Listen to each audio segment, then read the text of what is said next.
दिल्ली शहर में श्यामा नाम की एक बुढ़िया रहती थी। दिल्ली की रहने वाली थी, दिल्ली में ही पली बड़ी, दिल्ली में ही शादी हो गई, लेकिन वृंदावन जाना नहीं छोड़ा। बच्चे हो गए, बच्चे बड़े हो गए, फिर बच्चों की भी शादी हो गई, लेकिन फिर भी वृंदावन जाना नहीं छोड़ा। फिर बुढ़ापा आ गया, चलने फिरने में असमर्थ हो गई, वृंदावन जाना छूट गया। तो वृंदावन से कान्हा की एक छोटी सी मूर्ति अपने घर ले आई। वह अपने श्याम लला को अपने बेटे की तरह पालती थी, उसे नहलाती, कपड़े पहनाती, दूध पिलाती, फिर उसे सुलाती, कमरे में झांक झांक के देखती, उसके पीछे पीछे भागती, उसके साथ खेलती। दुर्भाग्य से एक दिन बुढ़िया की तबीयत खराब हो गई, तो बेटे बहू को कहा कि मेरे श्याम लला को नहलाकर उसे साफ कपड़े पहना दो, उसे खाना खिला दो। बेटे बहू को ये काम बहुत झंझट लग रहा था, फिर भी बेमन से उसे नहलाने लगी। जैसे ही कपड़े उतारने लगे, श्याम की मूर्ति उनके हाथ से छूटकर गिर गई। माँ के दिल को एकदम से धक्का लगा, वह चौंक गई, भागते भागते बाहर आई और पूछा, बेटा क्या हुआ?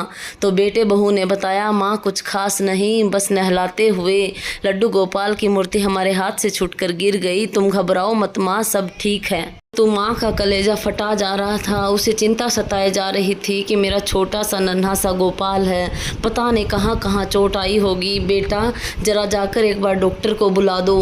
बेटा चिल्लाया, माँ तुम पागल हो गई हो। आवाज़ सुनकर पड़ोसी आ गए। सबका रोना धोना देखकर एक बूढ़ा पड़ोसी बड़ा समझदार था, उसने कहा कि बेटा तुम्हारी माँ को वहम हो गया है, बुढ़ापे और बचपन में कोई फ़र्क नहीं है, तुम इसका वहम दूर कर दो, जाकर बुला दो किसी डॉक्टर को। यह सुनकर बेटा डॉक्टर के पास गया और डॉक्टर को बुलाकर लेकर आया। सारी बातें सुनकर डॉक्टर हंसने लग गया कि बुढ़िया माँ, ये तुम क्या बोल रही हो? तुम्हारा लल्ला पीतल का है, यह तो एक मूर्ति है माँ, मूर्ति को कभी भी चोट नहीं लगती, पीतल को कभी कुछ नहीं होता।